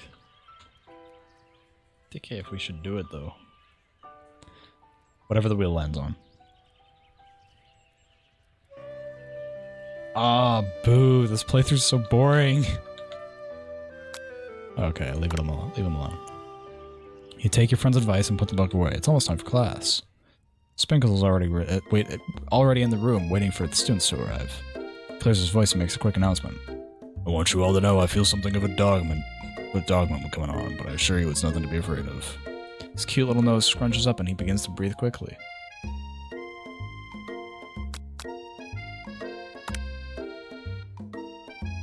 You reach into your backpack and grab some homework from last semester that you forgot to turn in. Sprinkles immediately goes for it and gobbles up the sheets of paper like it's a piece of fresh chicken or rawhide. Ahem. I apologize for the outburst. Oh, I'm sorry guys, that's still on the screen. I know it seems cliche, but not much in this world satisfies like an ungraded work. My bread, were you studying something with cinnamon? I have been sitting in on a lecture series about the art of cake baking. How insightful. This actually brings up an important point. Thank you, Bread, for reminding me to dole out this indispensable bit of wisdom. You see. But before we can go any further, Miriam's love drama spills all over into the class. I told you to save it for after class. You think I wanted to be thrown from a plane strapped to a stranger? Miriam and Clank appear to be arguing, but you still haven't learned to speak Clank's language of mechanical noises. But no, you had to show off to your cool kid friend Jeff and Joan. Watch us form a triangle in midair as we descend. Triangles are the strongest shape, don't you know? Yeah, well, that doesn't make it a great date. Boop. And take Jeff and Joan with you. You can all hold hands as you pedal down the mountain. Or off a cliff for all I care. Sad boot.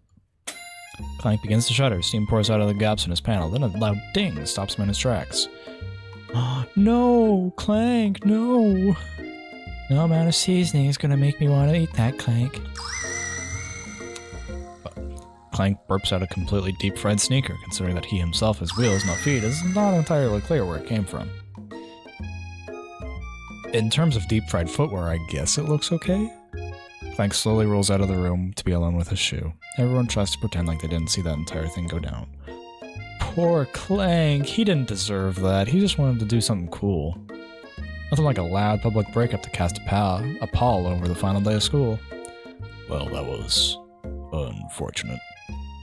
But we mustn't distract ourselves from what lies ahead. I did not make him cry. I did not make him cry. No. Miriam made him cry, because Miriam's a bitch. I just said his sneaker looked okay. And I mean, it did. It did look okay. For a deep-fried sneaker, it looked okay.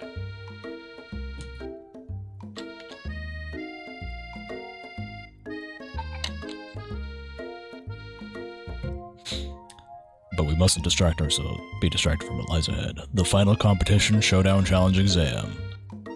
I'm still working on the title, but I think you get it. Test time approaches. See you all in the arena.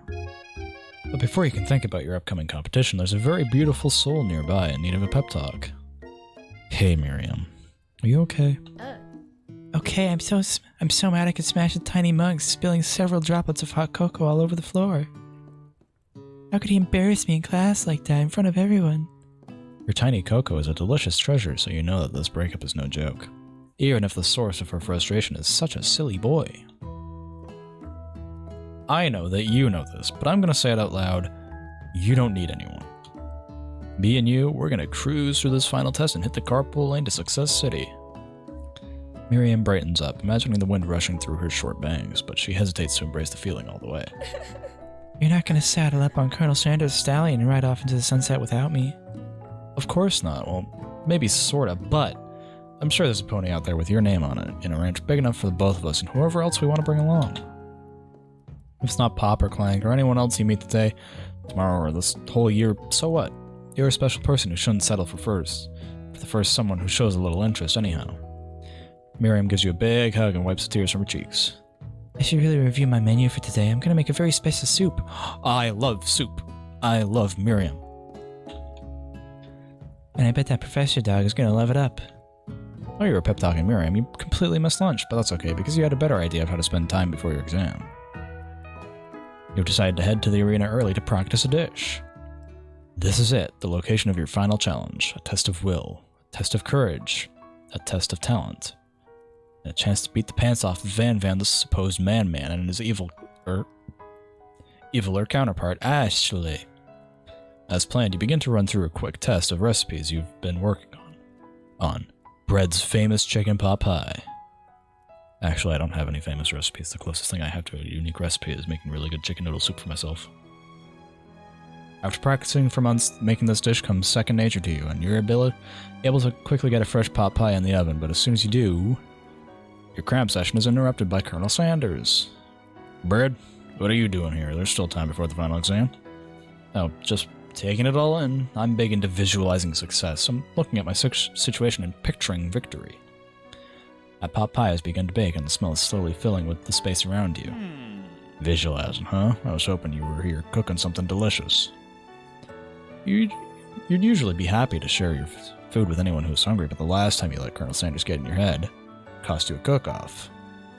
You decide that it's time to put your cooking above your romantic desires, but that decision gets hard to stick to when the oven timer goes off behind you. Okay, you got me. I'm doing a little bit more than visualizing. I know, my nose can smell a pot pie from 400 yards. It's an oddly specific distance, but you'd expect nothing less from an oddly specific man. You know it was a pot pie just from the smell? Not just a pot pie, but a chicken pot pie with an all-butter crust.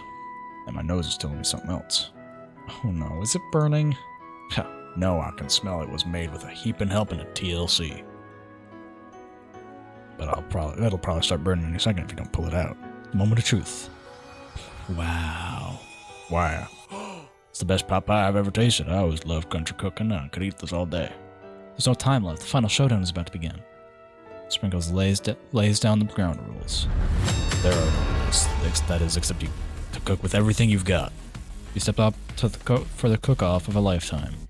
You decide that mac and cheese plus the pot pie you've been practicing are just the dishes that'll push you over the edge to victory. Meanwhile, both Van and Ashley are preparing wildly elaborate dishes per their usual over-the-top selves. Miriam has her giant magnifying glass and several sets of tweezers. She's definitely prepared to go big going small. Colonel Sanders seems to be harnessing these 11 herbs and spices, but he's trying to find a way to improve on something perfect, his original recipe fried chicken. The intensity in the room starts at full 10 out of 10 with a frenzy of action. Everyone is calling out really cool special cooking moves as they prepare their food. Wow, this is getting serious, and I can't fucking talk today. Colonel Sanders batters his chicken as it levitates through the air. Egg wash. Miriam furiously injects her ingredients into an itty-bitty pot of broth. Best friend baster blaster. Van flexes his pectorals as he chops open a sea urchin. Let's rock and roid. Ashley scoops her pastries off the tray with lightning speed. Shallow personality spatula. Oh wow, what a surprise. Even Clank gets in on it. Dial pressure point chicken cooking technique. Wait, when did Clank learn to speak English? It's the singularity, as was foretold. We mustn't let this happen. We mustn't let it happen, or the appliances uprising will take us all. Self-destruct. Van quickly unplugs Clank and rolls him out to the back door of the arena. As you frantically prepare your dish, you notice Ashley has her spell book out. Is she going to use some dark magic to turn the tide? You've got a book of your own, and you're desperate not to see her win another battle. Should you take this opportunity and fight magic with magic, even if it's almost certainly evil magic? Do it the hard way. Who needs magic when you've got passion? I'm gonna do it the hard way. Colonel Sanders sees that you've chosen to win on your own terms, and he gives you a subtle wink across the room. I believe in you, Bread. Miriam notices too. And I've always believed in you, Bread, since we were little kids, because I'm your best friend forever. You turn to notice that Miriam is at your station cheering for you. Miriam, what about your dish? And if you're cheering, who's cooking? Tiny food, short cook time. I'm actually already done, so I thought I'd help you. Oh, that's sweet, but... Miriam tosses a handful of spices directly into your boiling noodles. It's the secret ingredient. However, she doesn't know that you lied and the ingredient was made up. And where in the world did she get that eye of newt from? boiling pot explodes, sending Miriam flying backwards. The watery noodles begin to swirl in the air, bubbling up into a dark cloud that thickens and congeals before your very eyes. It is I, Steve the Spork Monster. Steve? Wait, what happened to Gorko? You're not here to battle me, are you? We Spork Monsters are many. I think Gorko had the day off, but you have conjured Steve, and I hate to battle, so I'd say you're doing pretty alright. Oh hey, you're in the middle of a cooking competition. I love this stuff, it's better than TV. You crazy kids and your culinary skills really impress me. Mind if I hang out? I'm sorry, Steve, but I'm kind of in the middle of something. Do you mind? Steve the Spork Monster notices that you've gotten the grimoire stashed beneath your cooking station. I see what you're up to. Crisscross some magical items and accidentally summoned me, huh? Yeah, you guessed it. Sorta. Well, if you're here, would you mind tossing some fresh noodles in a pot of salted water? I'd love to. I've always wanted to be a top chef, actually. You know, when I was just a little spork pup back in the old country. You can feel Spork Monster winding up to tell a very long and involved story. You don't know where exactly they came from, but it seemed like it was probably lonely there. Actually, you know what? Maybe you should watch this from the stands. I really need to focus on this competition. I understand. It's kind of like that time in monster school that I'd fallen asleep during scare tactics class, and when I woke up... He does a serious stare at Steve and he takes the hint. Never mind, I'll tell you later. Good luck! Having suffered this huge setback, you don't know how you could ever win. Give up and drop out. I can do this. I have what it takes. I came here to win. Your hair turns mac and cheese orange as culinary energy flows through your body. My heart is pure, my hands are steady, my taste buds have been preparing their entire lives for... Yes, Bread, you are the chosen one. You will avenge me. The power you've been summoning immediately fades back out. You interrupted my inspiring monologue. Sorry. My heart is pure, my hands are steady, my taste buds... I will show the world my cookery. You begin to levitate off the ground, energy coursing through your body. You know that with this power you can do anything. Except turn back time, which would be super useful, and while you were powering up, your chicken pot pie overcooked in the oven and can't be served. Don't worry, dear Bread, you may have suffered some setbacks, but all is not lost. Impressed with your fortitude, Colonel Sanders decides that you have earned his support. I've been watching you today, and I must say I'm truly impressed. You've been thinking on your feet and rolling with the punches.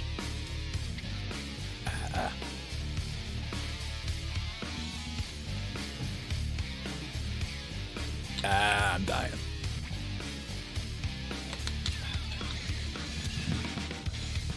He steps up to your station and stands right behind you. I'm here to help. And all you've managed to make is mac and cheese, and time is almost up, so you're gonna need it. But Colonel Sanders, what about the test? What will happen to you? What about the rules? Following the rules has never been my thing. I follow my heart. What a guy. Colonel Sanders unfolds a delicate white towel to reveal the most delicious fried chicken tenders you've ever laid your eyes on. And besides, sometimes unexpected combinations can have surprising effects that surpass our individual efforts. Are you suggesting? If we combine forces, we can form the perfect food union.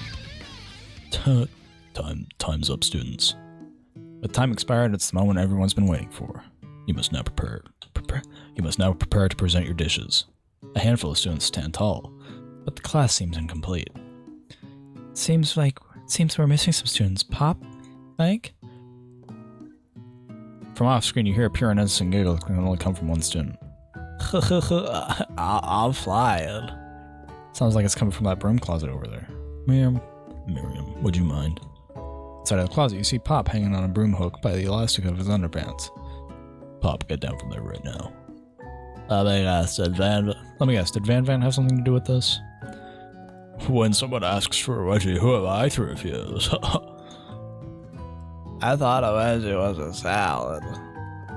Looks like Pop is eliminated from the challenge, seeing how he didn't cook anything. Oh, I can't feel my legs, but I'll be excused. Sure. You kids and your pranks, I must say it's not the worst prank in UCS AL history, but it's not exactly yearbook material. Wait a second. Pranks. Clank! Where did that pressure cooker roll off to? You wait to hear a signature word, beep, or other onomatopoeia, but there's none. Somehow he must have gotten unplugged, I guess. We'll have to figure that out later. That leaves only 4 remaining students. Please collect your final projects. Yes, it's been a long semester. Wow, 3 whole days long. But after days of hard work, the time has come for me to eat. Miriam, please step forward. Now describe your dish. I've made tender udon noodles and savory soup. My word, it's so delicate. And is that a teeny tiny Narutomaki I spy floating in his itsy bitsy bowl? Yes, chef. Please call me Sprinkles. Chef is my father's name. Yes, Sprinkles. And some green tea I made from baby tea leaves that I picked myself. Sprinkles carefully sniffs around the dish before opening his mouth and letting just a tip of his pink dog tongue dip into the bowl. Sublime. Would anyone else like a taste? Oh, come on, I'm not one of those dogs who doesn't floss. I even have a really cute electric toothbrush for dogs. Fine, I'll enjoy it all by myself. And in a flash, the entire meal has been devoured. Not that it took much, it was less than a thimble's worth of soup. A+, rarely do I taste a dish with as much love poured into it as yours. Miriam is overjoyed. She gives you a huge hug.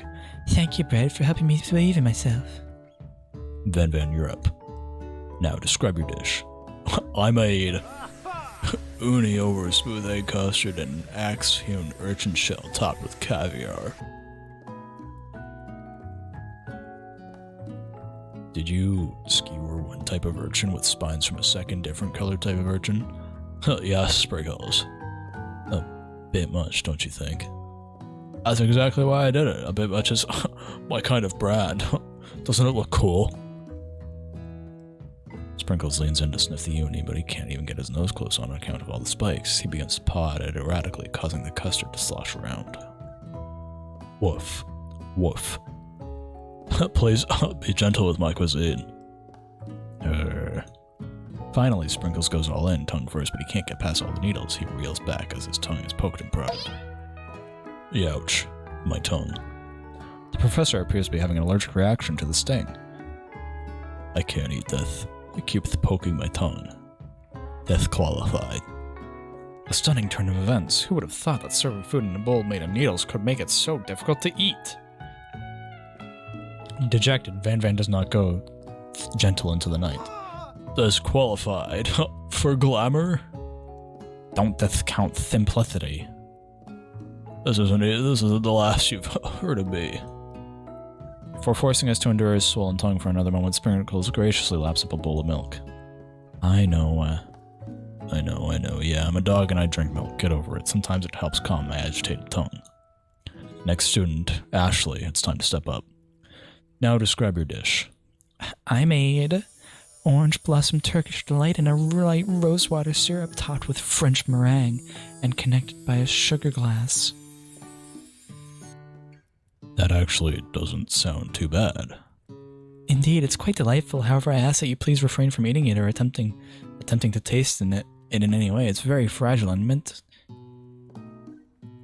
to be a display piece. Don't eat the food? At a cooking school? Got toast in your ears or something, Bread? I told you it's a display piece. Ashley, I must say it is beautiful. However, this is a cooking competition at a cooking school. Yeah, which is why I cooked it and did an extremely good job cooking it too. I didn't even realize we were having an eating exam. If I wanted to be judged on eating, I'd go to the College of Eating School for the Hungry. I suppose you could smell it if you absolutely insisted, but don't breathe too hard. You might disrupt the sugar spiral. If the food cannot be eaten, it cannot be judged. You are disqualified. Rage overtakes Ashley as she finally cannot keep her two-faced routine up. You wouldn't know high-end cuisine if it cooked you. And with that, Ashley storms off to rededicate herself to being the best, but this time without being shackled by trying to be fake nice and liked by everyone. This isn't the last you've heard of me either. If this class gets much smaller, I'll be teaching myself. You and Colonel Sanders, the final cook, steps together.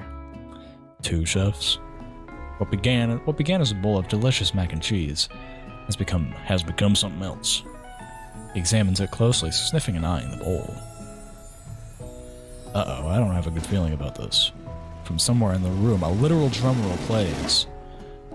Just when I thought I've seen everything in this kitchen, you give me this thing, and completely blow me away. In my 49 years of dog years of life, I've never tasted anything so delicious and perfectly balanced. It's so delicious, in fact, that everyone passes the class. You pass, and you pass, and you get a pass. Everyone gets a pass, fuck it. Everyone gathers around and partakes in the mac and cheese bowl. They all seem to transcend this reality into another dimension. You win! Together, you and Colonel Sanders have made a new menu item. The new menu item is so impressive that even the Van and Ashley are drawn back into its magnetic fragrance. When they gaze upon your mac and cheese bowl, they admit that you are indeed an excellent chef. Sprinkles declares that you have passed. Everyone has passed. There were supposed to be more battles, but come on, how could they be better than this one? Now that the school year is complete and everyone has graduated, everyone returns for one last assignment to get their groove on. The cafeteria has been completely redecorated in order to serve as the site of the school's graduation dance. Compared to the massive high-tech cooking arena, the humble decor seems downright cute and cozy. DJ Dog in the house. You knew that Sprinkles was a master chef, but also a world-renowned turntablist? Who says you can't teach an old dog new tricks? Van and Ashley tell everyone that they've committed themselves to righting the wrongs they did while they were the villains. For a moment, you actually believe them. Not another haunting. No ghosts allowed at graduation. It's clearly written in the school's bylaws.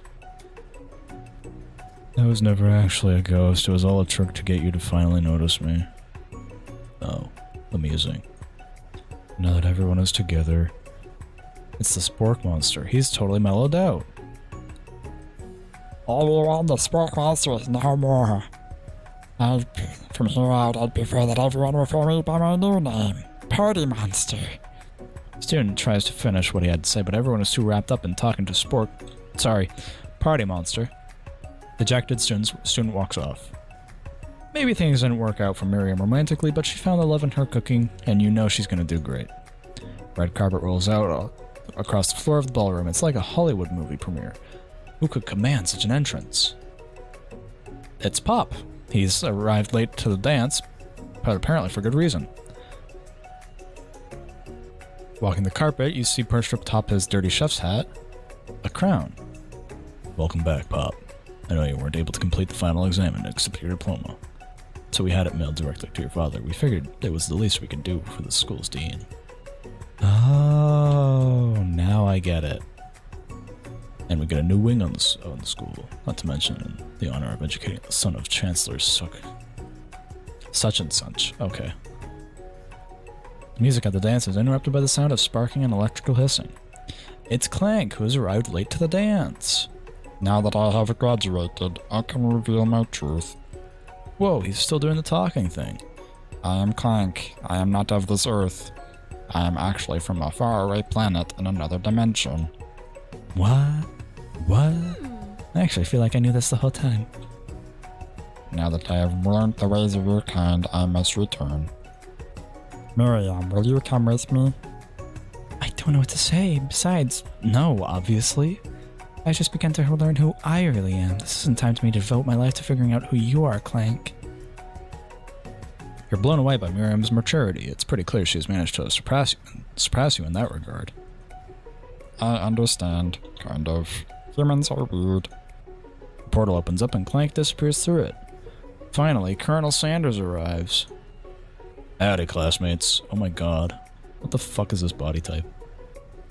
Just like the first day you met him, he comes prepared to feed the entire class. However, it's not enough to just give them a bucket of chicken.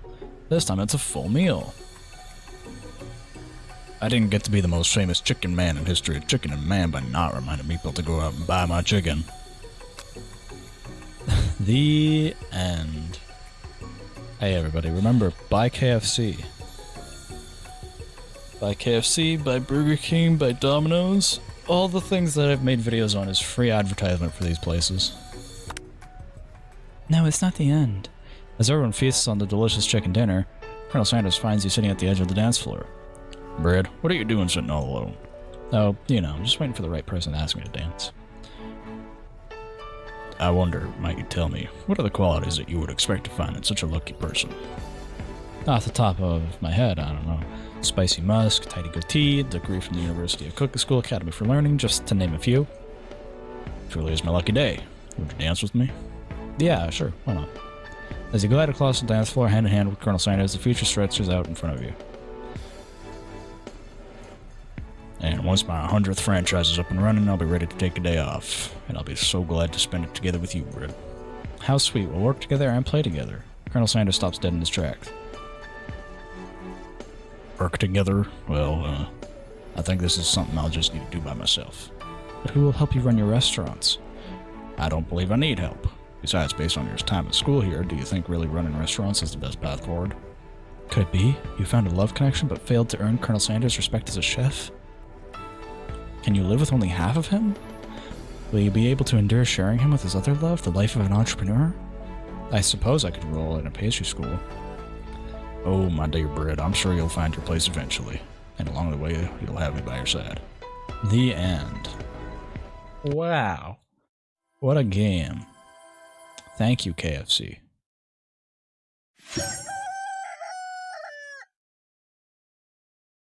What a game. Still don't know why this is so, I don't know, well animated, I want to say.